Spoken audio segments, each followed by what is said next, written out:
नमस्कार, वंदे मातरम। मैं हूं श्यामगिरी। आप देख रहे हैं हमारा चैनल मुद्दा भारत का यानी मुद्दा आपका। आज बाबा साहेब अम्बेडकर जी का स्मृति दिन है। हम उन्हें जो है तहे दिल से अपने चैनल के थ्रू जो है उनको नमन करते हैं, उनको श्रद्धांजलि अर्पित करते हैं और उनके बारे में थोड़ा चर्चा करेंगे। सर, क्या कहेंगे सर? आज बाबा साहेब का पुण्यतिथि के रूप में दिन को देखा जाता है और बड़ी संख्या में लोग जो है उनको याद करते हैं, उनके जगह पहुंचते हैं वहाँ पर। और क्या कहेंगे उनके बारे में थोड़ा बताइए सर। सर, कैसे है ना कि आपने कैसे है ना कि दलित समाज की भावनाओं की संवेदना जी बहुत ज्वलनशील और संवेदनशील रहते हैं। तो इसके लिए आपने बोलते बोलते सहजता से आपको मैंने कहने तक आपके ध्यान में भी नहीं आया होगा कि आपने पुण्यतिथि ये शब्द यूज किया। जी सर, ये हिंदू शब्द है। उनके लिए पुण्यतिथि कभी नहीं बोला जाता है जी। उनका समाज भी नहीं बोलता। परिनिर्वाण, महापरिनिर्वाण उनको बोला जाता है। तो उसके लिए आज जो है उसके लिए मैं सॉरी बोलता हूँ अगर नहीं ऐसा आप सहजता से प्यार से बोलिए, आदर और श्रद्धा से बोले, आपकी गलती नहीं है। वो हिंदू संस्कारों का परिणाम है आपके ऊपर जो है कि पुण्यतिथि बोल गया आप।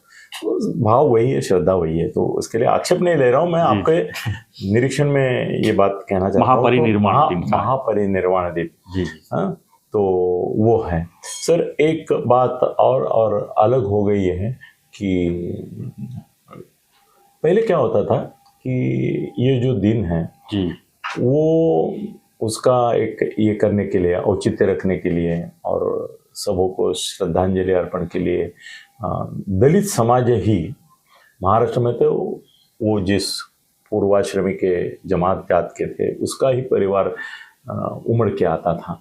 और नेताओं में भी ऐसा देखा जाता था कि ज़्यादा करके दलित नेता जो है वो बिना भूले और बड़ी श्रद्धा से उनका नाम लिए बिना कोई भाषण की शुरुआत और अंत नहीं करते। बिल्कुल। मगर पिछले एक 5-6 साल में ये परिवर्तन आ गया है कि सभी पक्षों के, सभी पार्टियों के नेता जो है वो महाराष्ट्र में अगर है तो डॉक्टर बाबा साहेब अम्बेडकर का नाम तो लेते ही है और ऐसा सावध रहते कि मैं उनका नाम लेना ही है। शाहू फुले अम्बेडकर, ये तो अभी एक त्रिसूत्री हो गई है महाराष्ट्र के राजकीय और सामाजिक जीवन की, तो उनका नाम तो वो लेते ही हैं। और पहले इतना लेते नहीं थे। पहले ऐसा है कि शरद पवार साहब तो बोलते हैं कि शिवाजी महाराज का भी नाम लेने को हिचकिचाते थे, ऐसा बोला जाता है जी। अभी तो लेते हैं वो कई बार, मगर वो हिचकिचाते थे पहले। वो तो खाली शुरू में तो यशवंतराव जी चौहान का नाम लेते थे, बाद में तो उनका भी नाम लेना उन्होंने छोड़ दिया था। मगर वॉट एवर इट इज, ऐसा दिखता था कि भाई एक विशिष्ट समाज और या जाति निहाय ऐसा ही सब डॉक्टर बाबा साहब अम्बेडकर के अनुयायी हैं। मगर अभी ऐसा है कि कम से कम नेताओं में मैं अभी देख रहा हूँ एक बड़ा परिवर्तन आया है। और वो आया है कि वो डॉक्टर बाबा साहब अम्बेडकर का नाम बिना भूले, और मैं उनको बेईमान नहीं कहूँगा या राजनीतिक हेतु से लेते, प्रेरित होकर लेते, ऐसा नहीं है। वो उनको अभी उनकी महानता जो है वो समझ में आई है कि दलित समाज जो आज जिस मकाम पर पहुंचा है वो उनके लिए भगवान ही है। बिल्कुल। फिर भगवान बोलना भी मेरा गलत है जी, बिल्कुल। क्योंकि वो भगवान बुद्ध को मानते हैं, मगर अपने जो भगवान हम जिस तरह से बोलते हैं वो नहीं मानते। वो तो भगवान ही नहीं मानते। तो बुद्ध समाज में तो ऐसी एक नव बौद्ध समाज जो है उनमें तो एक अभी अभियान चल रहा है कि आप किसी भी हालत में आप जो हिंदू देव देवताओं की पूजा करते हैं, ये करते हैं, मंदिर जाते हैं, वो बंद करो। तो वो एक बौद्ध समाज की अलग जीवन पद्धति, जीवन शैली को अपनाना चाहते हैं और उसके बारे में बहुत सारे वाद विवाद भी उनके समाज में भी चल रहे हैं। मगर डॉक्टर बाबा साहेब अम्बेडकर को महामानव जो एक उपलब्धि दी जाती है वो सही है। तो मेरे को और एक कमी दिखती है सर। वो कमी ऐसे कि नेताओं में अभी डॉक्टर बाबा साहब अम्बेडकर का नाम लिए बिना कोई भाषण किसी भी नेता का, किसी भी पार्टी का शुरू नहीं होता और समाप्त नहीं होता है। मगर अभी तक मैं देख रहा हूँ कि अभी वहाँ जो भीड़ उमड़ी है उसका वर्णन मराठी या कोई भी मीडिया वाले भीम सागर बोलते हैं। भीम सागर कौन बोलते हैं? चैत्यभूमि पे जो, हाँ, जहाँ भी यहाँ है, नागपुर में है, चैत्यभूमि है, या वहाँ पे वो भीम सागर इसके बोलते हैं कि जय भीम जो बोलते हैं जी, वो लोग वहां पे ज्यादा आते हैं। और भीमराव अंबेडकर जी के जो अनुयायी है वो वहाँ आते हैं करके वो भीमसागर शब्द यूज किया जाता है। अब ऐसा हो गया है कि महाराष्ट्र में अलग अलग नाम भी अलग अलग जाति के निदर्शक हो रहे हैं, या तो विचार या प्रचार या तुम्हारे राजकीय विचारधारा के प्रतीक होते जा रहे हैं। आप अगर जय महाराष्ट्र बोलते हैं तो सीधा समझ में आता है कि या तो ये शिवसैनिक है, सीधा समझता है। सर शिवसैनिक किसी भी जगह हो वो जय महाराष्ट्र ही बोलेंगे। अभी छगन भुजबळ भी ये जय शिवाजी जय भवानी नहीं बोलते हैं, जय महात्मा फुले नहीं बोलते, वो भी जय महाराष्ट्र बोलते हैं क्योंकि वो ओरिजिनल शिवसेना का स्पिरिट है। वैसे ही किसी भी मेरे इतने दलित नेता मित्र हैं, कई तो मेरे साथ पढ़े हैं सर, नाम लूंगा तो लोगों को आश्चर्य होगा कि मेरे मित्रों की यादी में पहले 4 जो आज महाराष्ट्र में नेता है उसमें से प्रकाश को छोड़ तो प्रकाश अंबेडकर को छोड़ के मतलब परिचय है, मगर मेरी दोस्ती नहीं है। मगर ये तुम्हारे रामदास आठवले हैं, तुम्हारे अर्जुन डांगड़े, राजा ढाले जो पहले थे, राजा ढाले तो मेरे क्लास में था, अर्जुन डांगड़े मेरे साथ था, मतलब ये सब है। और क्या है ना, एक जमाने में मैं यूक्रान करके या समाजवादी पार्टी जो मेरे काका चाचा थे उनकी वजह से सब SM जोशी वगैरह वही परिवार में, मैं राष्ट्रीय सेवादार परिवार में था, तो ये दलित पैंथर वगैरह वगैरह जो सब है, तो दलित पैंथर का उदय तो साधना करके मेरे चाचा का जो साप्ताहिक था उससे हुआ है, यहाँ तक हमारे संबंध थे। तो वो मैं देख रहा हूँ कि वो जो नेता है वो सब दलित नेता पहले से डॉक्टर बाबा साहब आम्बेडकर का ऋण जो है वो प्रकट करते थे, अभी सभी कर रहे हैं। मगर अनुयायी भी जय महाराष्ट्र वाला जय भीम करके मेरे को शिवाजी पार्क पे आज मिलेगा क्या? ज्यादा नहीं मिलेंगे। हाँ, उद्धव के ठाकरे के साथ कुछ गए होंगे, मगर उद्धव ठाकरे भी प्रेरित नहीं है सर। कैसे है ना, बाला साहब ठाकरे की पॉलिसी कभी प्रो दलित नहीं रही सर। मराठवाड़ा विद्यापीठ को डॉक्टर बाबा साहब आम्बेडकर का नाम देने का काम आप कुछ भी शरद पवार जी के खिलाफ बोलो, पवार साहब ने किया और दंगे होने के बावजूद कायम रखा। ये उनकी ऐतिहासिक एक बड़ी ये है कंट्रीब्यूशन, योगदान है कि आप शरद पवार जी का जब भी इतिहास देखेंगे आपको बताना होगा कि डॉक्टर बाबा साहब आम्बेडकर का नाम देने की हिम्मत किसी में नहीं थी, सिर्फ शरद पवार जी के। और उन्होंने दिया नहीं, वो कायम रखा। इतने दंगे हुए और वो दंगे करने वालों में सब बाला साहब के अनुयायी थे, ये भी बात है। और ये पहले दलित समाज तो बाला साहब को अपना मानता ही नहीं था, उनके मन में वो एक ये था। बाद में आरपीआई तो अलायंस किया बाद में शिवसेना के साथ। नहीं सर, अभी तो प्रकाश अंबेडकर और उद्धव का अलायंस है ना अभी भी। हाँ, तो प्रकाश अंबेडकर को लोग पूछते होंगे कि बाला साहब तो जिंदगी भर दलितों के खिलाफ रहे, मराठवाड़ा के खिलाफ रहे, मराठवाड़ा विद्यापीठ को नाम देने के खिलाफ, नामांतर के विरोध में उन्होंने ये आंदोलन चलाया।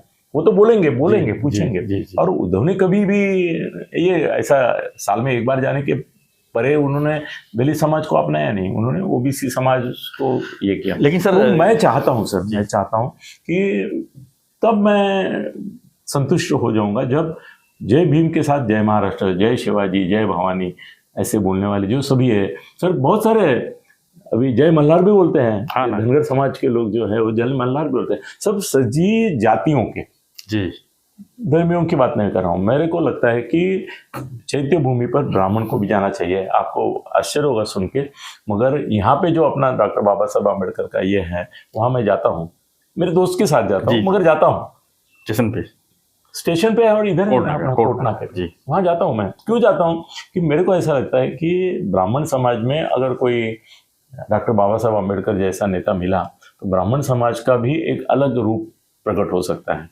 वो क्या है ना, परशुराम बहुत पुराने हो गए अभी, परशुराम का नाम लेके ब्राह्मण समाज का उद्धार नहीं होगा, ब्राह्मण समाज के जीवन में कोई परिवर्तन नहीं आएगा, ना उनकी राजकीय ताकत बनेगी। परशुराम का नाम लेने से मुझे नहीं लगता है कि ब्राह्मणों की ताकत बनेगी, मगर जय भीम कह के पूरा दलित समाज एक जात होता है। सर अभी जय शिवाजी जय भवानी बोलने से मनोज जरांगे ने तो मराठा समाज भी 1 लाख मराठा करके दिखाया जी, 5 करोड़ मराठे उसके पीछे आ गए। 2 सवाल सर एक मैं पूछूंगा खाली इस वीडियो में। पहला तो ये कि दलित समाज तो बाबा साहब ने बहुत कुछ किया, उनके लिए रिजर्वेशन भी दिया, सब कुछ किया, उनको आगे बढ़ाया, लेकिन आज भी समाज जो है बिखरा पड़ा हुआ है, बट के है, मतलब अलग अलग गुटों में बट गया है। अगर ये एकजुट होते तो क्या कितने पावर है इनके पास? कौन सा समाज मुझे बताऊं कि जिसमें एकजुट है? मराठा में है। आप दलित समाज की बात करते हैं, क्या है ना, शरद पवार जी ने, उसके पहले शंकरराव जी चौहान ने, यशवंतराव जी चौहान ने, और बाद में जितने भी मुख्यमंत्री मराठा समाज के हुए, नेता हुए, उन्होंने रिपब्लिकन पार्टी के एक एक नेता को आमिष दिखा के, कभी मंत्री पद का, कभी पैसे का, कभी सत्ता का लालच दिखा के तोड़ते गए जी करके। एक मराठा लाख मराठा था, तो उसके बदले यहाँ पे ऐसा हो गया कि जितने नेता उतने पार्टी से। मगर अभी ये धीरे धीरे आप देख रहे हैं कि भाई मराठाओं की पार्टी राष्ट्रवादी मान ली जाती थी, राष्ट्रवादी में कितनी पार्टियां होगी सर? ये छोड़ो, अजित दादा की पार्टी तो हो ही गई जी, मगर संभाजी राजे जो हैं, राजे कोल्हापुर के, उनकी भी पार्टी है ना, स्वराज्य है ना, वो भी अलग है, वो मराठाओं की पार्टी है ज्यादा करके, तो वो भी अलग है। तो मराठाओं में पार्टी बनी कि नहीं? अभी बन रही है, वो प्रोसेस चालू है। सब ब्राह्मण भी सब बीजेपी में है क्या? हाँ, सब बटे हुए, सब वो भी बटे हुए हैं। ओबीसी है क्या? वो भी बटे हुए हैं। वो तो माड़ी भुजबल का नाम लेते हैं और जो अलग अलग जातियां हैं उनके अपने अपने भी नेता हैं। जी जी, तो सभी बटे हैं। तो आरपीआई के बदले में बदनामी ज्यादा हुई कि वो ज्यादा बटे है, क्योंकि कहना एक समाज है, उसको एक साथ रह के और ज्यादा ताकत, जैसे मनोज जरांगे ने बनाई, वैसी ताकत अगर डॉक्टर ये तुम्हारे प्रकाश आंबेडकर के पीछे भी दलित समाज जाता था तो निर्माण हो सकती है। और प्रकाश आंबेडकर यही एक मात्र नेता महाराष्ट्र में ऐसा है, ठीक है, उसका बीजेपी के इससे पीछे की तरफ से क्या होता है वगैरह उसके मेरे को कोई लेना देना नहीं है, मगर नेतृत्व गुण जिसके में है, जो पूरे दलित समाज का नेतृत्व एक मुखी कर सकता है। रामदास आठवले नहीं कर सकते, वो मंत्री बन सकते हैं, मेरे दोस्त हैं जी, अब उनको पूछो, वो भी मेरा नाम लेके बहुत सारी कहानियां सुनाएंगे, मगर वो नेता नहीं है, वो मंत्री है, ये समाज के प्रतिनिधित्व करते हैं, वो ये समाज के नेता नहीं है रामदास आठवले। तो नेता कोई अगर है, यानी लोक नेता नहीं है। हाँ, लोक नेता नहीं, वो प्रकाश आंबेडकर ही, उनके पीछे समाज है, मगर समाज बिखरा हुआ है, ये बात सच है। मगर मैं चाहता हूँ कि सभी जाति धर्म के लोग डॉक्टर बाबा साहेब आंबेडकर का ये जो स्मृति दिन और जन्मदिन है, उस समय चैत्य भूमि पर और इधर आना चाहिए। जैसे शिव तीर्थ बोलते हैं वैसा वो भी एक तीर्थ क्षेत्र ही है जी, तो वहाँ आने चाहिए। अभी नेता आने लगे हैं, मैं आशा करता हूँ कि सभी जाति धर्मों के लोग भी वहाँ आना शुरू करेंगे। सिर्फ नाम लेंगे इससे मुझे समाधान नहीं है। एक आखिरी सवाल सर पूछना चाहूँगा, अगर आज बाबा साहब होते, अगर होते तो जो इस तरह का मामला जो लटका हुआ है, इस रिजर्वेशन का, जो मराठा आरक्षण का है, मैं बता रहा हूँ, तो क्या लगता है कि बाबा साहब कैसे निपटा सकते थे? सर मुझे जो लगता है वो मैं बोलूँ तो शायद लोगों का असंतोष को मैं ये करूँगा जी, क्योंकि डॉक्टर बाबा साहब आम्बेडकर वो महापुरुष थे।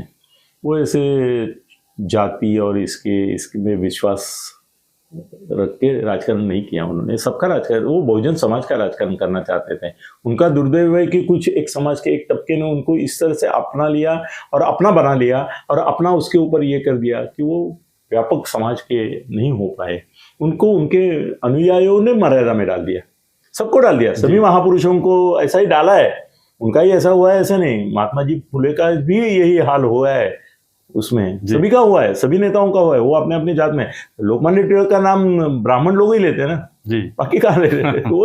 वो भी तो एक समाज सुधारक थे, आगर थे करते। वो छोड़ो, आज अगर डॉक्टर बाबा साहब होते तो मैं आपको 100% दावे के साथ बोलता हूँ, आत्मविश्वास के साथ बोलता हूँ, श्रद्धा के साथ बोलता हूँ, डॉक्टर बाबा साहेब आम्बेडकर की मेरे ख्याल से मैंने ऑलमोस्ट सभी किताबें पढ़ी हैं। मैंने तो 25,000 किताबें पढ़ी है, तो उनमें से उनकी तो है ही, मराठी में अंग्रेजी में। सर वो आरक्षण का विरोध करते और वो बोलते हैं आर्थिक निकष पर आरक्षण, जो जाति निरक्षण पर। उन्होंने इस घटना जब बनाई, सब संविधान जब बनाया, तब उसमें 10 साल का ये दिया प्रावधान किया, क्यों? वो चाहते थे कि 10 साल में आप अगर नहीं बना पाए उनको सक्षम, तो बाद में क्या बनाएंगे? 10 साल काफी है। चलो फिर उसको एक्सटेंशन सरकार देती रही, ये देते रही, वो भी जस्टिफाइड है, मैं उसको विरोध नहीं कर रहा हूँ, आरक्षण का मेरा विरोध नहीं है, जस्टिफाइड है। मगर वो सामाजिक दृष्टि से करने के बजाय आर्थिक दृष्टि से करना मेरे को भी अच्छा लगता है। और डॉक्टर बाबा साहब आम्बेडकर भी यही कहते थे। अब ये जो सब चल रहा है उसमें वो बोलते कि ये मामले की जरूरत नहीं है, सीधा आर्थिक निरकश पर दे दो, किसको भी मिले आर्थिक इसके ऊपर मिलो। और सर उस समय ऐसा था कि सामाजिक संदर्भ भी महत्वपूर्ण था। दलित समाज के बारे में अन्याय सालों ने, हजारों सालों से हुआ था, ये पक्का है। तो डॉक्टर बाबा साहब अम्बेडकर आज होते तो पक्का वो आर्थिक आरक्षण का ही ये करते, पुरस्कार करते, ये मेरा खातरी है। धन्यवाद सर। तो हम बाबा साहब जी की वो जो है नमन करते हुए उनको श्रद्धांजलि दे रहे थे, और आप भी जो है अपनी प्रतिक्रिया में जो है बाबा साहब को नमन कीजिए और देखते रहिए हमारा चैनल मुद्दा भारत का। धन्यवाद। उनको सब्सक्राइब कीजिए। और मेरा अनिल सत्य गगनवेदी चालू हुआ है, पर मेरे को सब्सक्रिप्शन नहीं चाहिए, खाली देखो। धन्यवाद। धन्यवाद। जय हिंद, जय महाराष्ट्र, जय अमेरिका।